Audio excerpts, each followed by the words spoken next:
Sa inyo lahat, ito po ang iuulit namin tungkol sa kapitalismo. Kapitalismo, tumutukoy sa sistemang pang-ekonomiya samantalang ang liberalismo ay ang ideolohiyang tumutukoy sa sistema ng gobyerno. Ito po yung mga bansa na gumamit ng ganyang ideolohiya ang kapitalismo. At ba naman ito bakla, hindi ma-zoom? Ang US, Japan, Philippines, Germany, Canada, France, Mas maganda po, Singapore, South Korea, at Greece, at saka Italy. Binigyan din ito ang pag-iipon ng kapital upang mapalago ang negosyo at mapalaki ang bumo ng mga nangungunan. Go Marilla! Bakla! Hindi ma-zoom. Re-record ko pa. Kapitalismo at liberalismo. Dapat tinatapon na lang yan eh. Nagbibigay din sa kahalagahan ng individualismo at personal na kalayahan. Kompetisyon. Sa pamamagitan nito, pipilitin nila maungusan ang isa't isa at dahil dito, asang makikinabang ng gusto ang mga mamimili.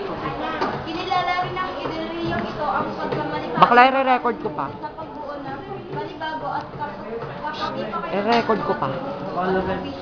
Naniniwala rin ang mga ideolohiyang ito sa konsepto ng pribadong pamumuhay-ari bilang karapatan ng mga Go mo ako sa chemistry. Kapitalismo, bunga ng pagpapahalaga ng kapitalismo sa sariling interes at nakikinabang din ang mga mamimili.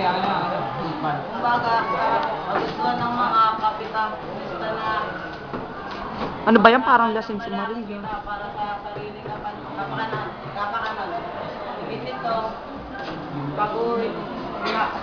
pag-uusay Bisnar pa epal yung ulo mo.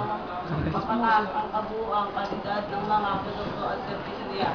Dito po kasi sa kapitalismo, yung pinaka nangingibabaw po yung mga negosyante. Kaya yung parang, dun po sa nasabing competition, lahat ng mga negosyante yung parang sa kanila lagi nakatuon yung Philip, harap ka dito. yung ideolohiya kapitalismo. Dahil dito, mas maraming maaaring pagpili ang produkto at serbisyo ang mga mamimili.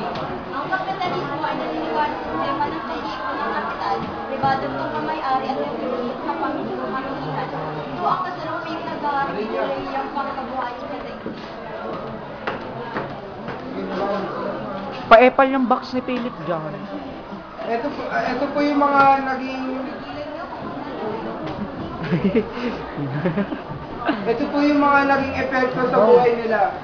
Una, sa pampolitika. Tan tan tan tan tan tan tan tan tararara. Yan. Bali, ito po, lahat po ng mayayaman sa kanila, yun lang po yung parang makapangyarihan. Kaya sila po yung halos laging namumuno, yung mga ganun po. Screen saan? Sa pang-ekonomiya,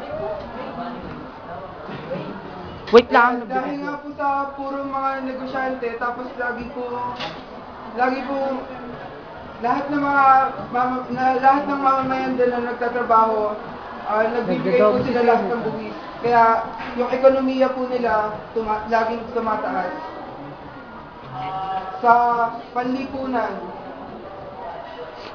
yan, lahat po ng mahihirap parang lahat po Walang ng mahirap, zoom, sila hindi pa yung nagugutom, yung mga kasi sa mga negosyante parang sa kanila lang po umiikot yung mga pera.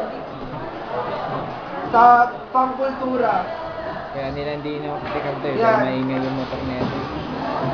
hindi na parang madalang na po o halos hindi na nasaservisyohan po yung mga mamamayan na mahihirap dahil po sa kapitalismo. Sa intellectual. Yan, marami po na nagsabi na Mahal sila paalam. capitalism is crisis. Dahil nga po, lahat ng mahihirap parang hindi sila na pagtutuunan ng pansin ng mga ng mga may posisyon sa politika. Yun lang po. Maraming salamat. Go Bingot!